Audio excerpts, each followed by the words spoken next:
ओम नमः शिवाय। मेरे शिव चैनल पर आप सबका स्वागत है। सबसे पहले तो आप सभी शिव भक्तों के चरणों में मेरा प्रणाम। बात करते हैं माघ मास में शिव पूजा के विषय में। माघ मास में ऐसा क्या कुछ खास विशेष वर्णित है जो शिव भक्तों को फॉलो करना चाहिए। माघ मास में शिव पूजा के विषय में भृंगिरिटी संहिता में एक इंस्ट्रक्शन, एक निर्देश वर्णित है। किंतु उससे पहले बात करें एक शिव भक्त के बारे में, कुछ विशेष बातें मैं आप सभी शिव भक्तों के साथ शेयर करना चाहता हूँ। देखिए, ऐसा वर्णित है कि व्यक्ति दुख और तकलीफ, जितने भी पीड़ाएं हैं, वो सब तभी तक उठाता है जब तक वो एक शिव भक्त नहीं हो जाता। शिव के शरणागत होते ही उसकी सारी व्याधियां नष्ट हो जाती हैं। बहुत से लोग इष्ट कामना वाले होते हैं और भक्ति करते हैं, किंतु कुछ ऐसे शिव भक्त पुत्र होते हैं जो शिव अर्चना को, शिव पूजन को अपना धर्म समझ करके उस शिव पूजन को करते हैं, जिससे वो उसी प्रकार से अपने कुल का उद्धार कर लेते हैं जिस प्रकार से कुएं में लटकी हुई एक बाल्टी को रस्सी से खींच लिया जाता है। और ऐसे शिव भक्त शिव पूजन में, शिव अर्चन में निरत होकर के अपने 21 पीढ़ियों का उद्धार कर देते हैं।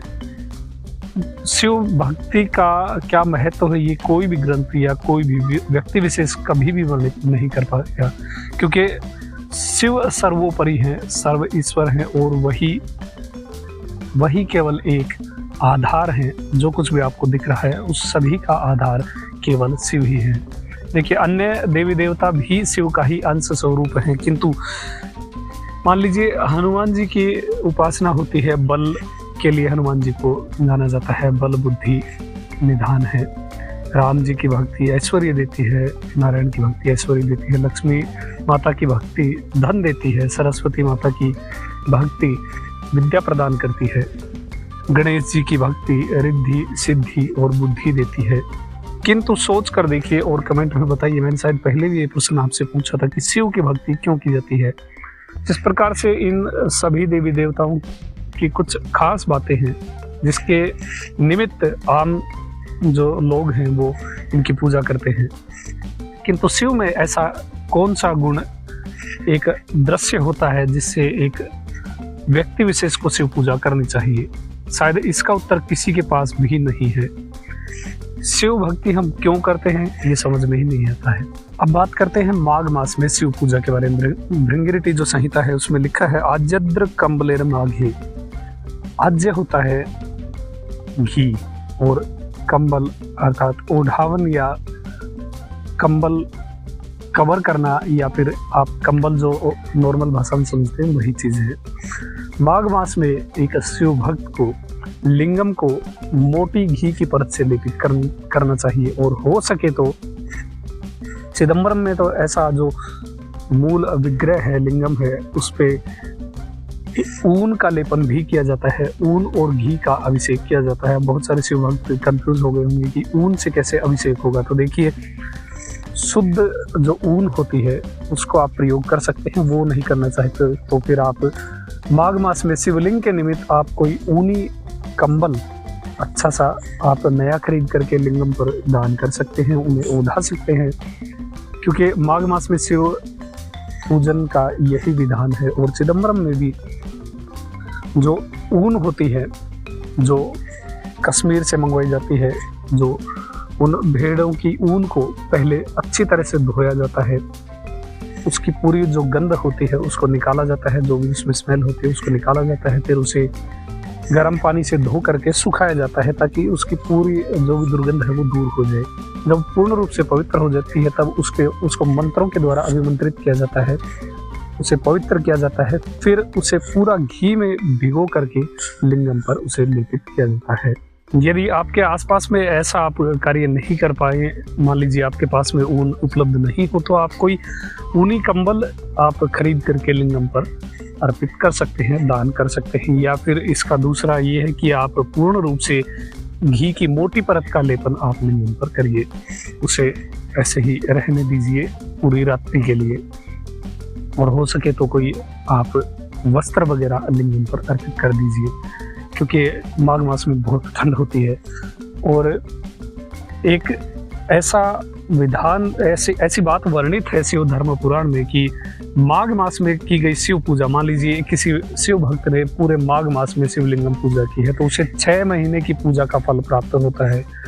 6 महीने की गई शिव पूजा जो है वो केवल माघ मास में करने से ही प्राप्त होती है। इसलिए माघ मास में शिवलिंगम पूजा का बहुत ज़्यादा महत्व है। और साथ ही यदि कोई शिव भक्त माघ मास की पूर्णिमा पर शिवलिंगम का अभिषेक करता है, जल से भी अभिषेक करता है, तो उसे अश्वमेध यज्ञ का फल प्राप्त होता है।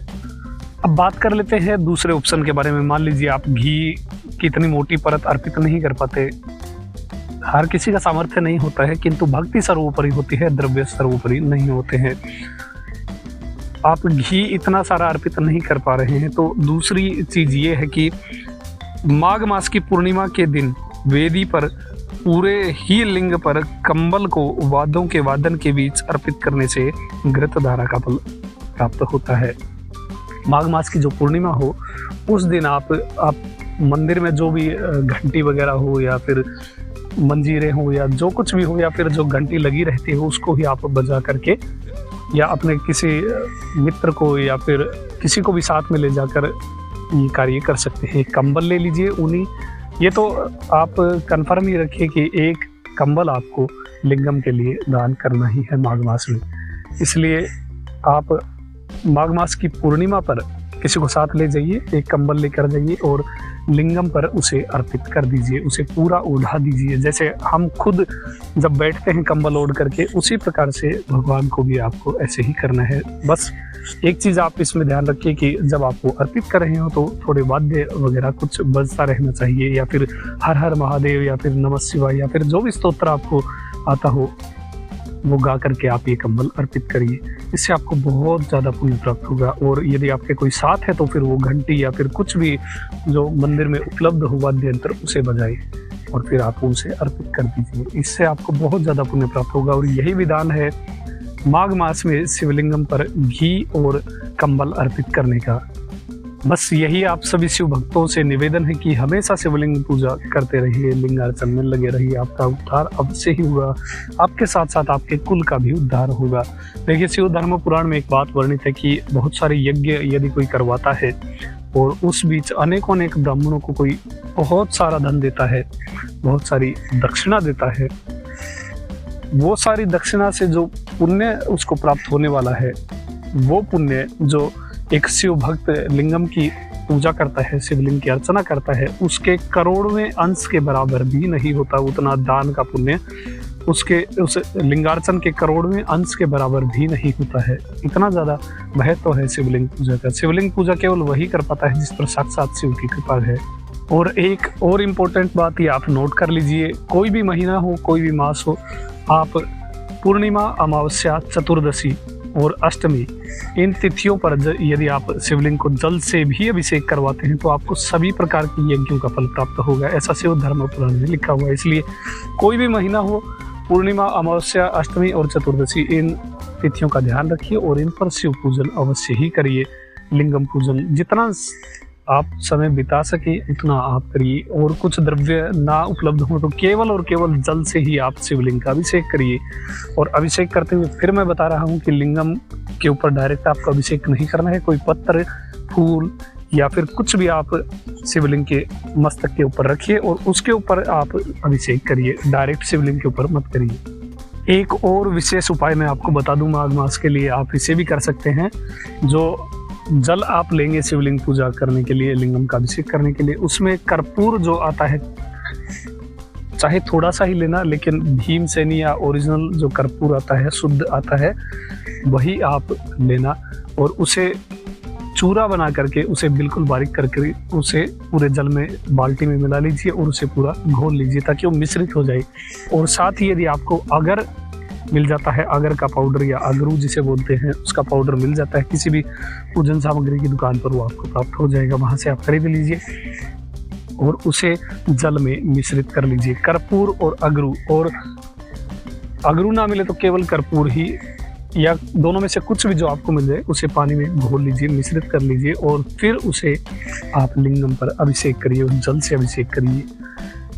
ऐसा वर्णित है शिव धर्म पुराण में कि इस प्रकार अगरू और कर्पूर मिश्रित जल से यदि कोई शिव भक्त लिंगम का अभिषेक करता है, लिंगम को स्नान कराता है, तो वो पापों से मुक्त होकर के शिवलोक को जाता है। इसलिए ये भी एक छोटी सी और करने में आपको बहुत ज़्यादा लाभ देने वाली एक बात है जो आप नोट कर सकते हैं, और इस प्रकार से आप शिवलिंगम का अभिषेक कर सकते हैं। जब तक मृत्यु पास नहीं आ जाती, जब तक बुढ़ापा नहीं आ जाता, जब तक दुख पीड़ाएं या शरीर में बहुत सारे जो रोग बुढ़ापे में हमें प्राप्त होते हैं, इंद्रियां विकल हो जाते हैं, निस्थिल हो जाते हैं, बिल्कुल काम करना बंद कर देती हैं, चलना फिरना बंद हो जाता है, तब तक शिवलिंगम की पूजा करनी चाहिए। और उसके बाद भी जब तक मृत्यु नहीं आती तब तक मानसिक रूप से शिवलिंग की पूजा करनी चाहिए, क्योंकि शिवलिंग पूजा से बड़ा धर्म तीनों लोकों में कुछ भी नहीं है। कोई भी धर्म शिवलिंग पूजा से बड़ा नहीं है। इसलिए हमेशा शिवलिंग पूजा में लगे रहिए। अपने कुल का, अपने पिता का, दादा का, नाना का, उन सभी के कुल का उद्धार केवल आप कर सकते हैं, वो भी केवल शिवलिंग पूजा कर शिव की कृपा प्राप्त करके। इसलिए हमेशा शिवलिंग पूजा में लगे रहिए। ये थी जानकारी माघ मास के विषय में। यदि कोई डाउट है तो आप मुझे कमेंट में पूछ सकते हैं। अभी तक के लिए इतना ही। आपका दिन शुभ हो, महादेव कृपा करें। ओम नमः शिवाय।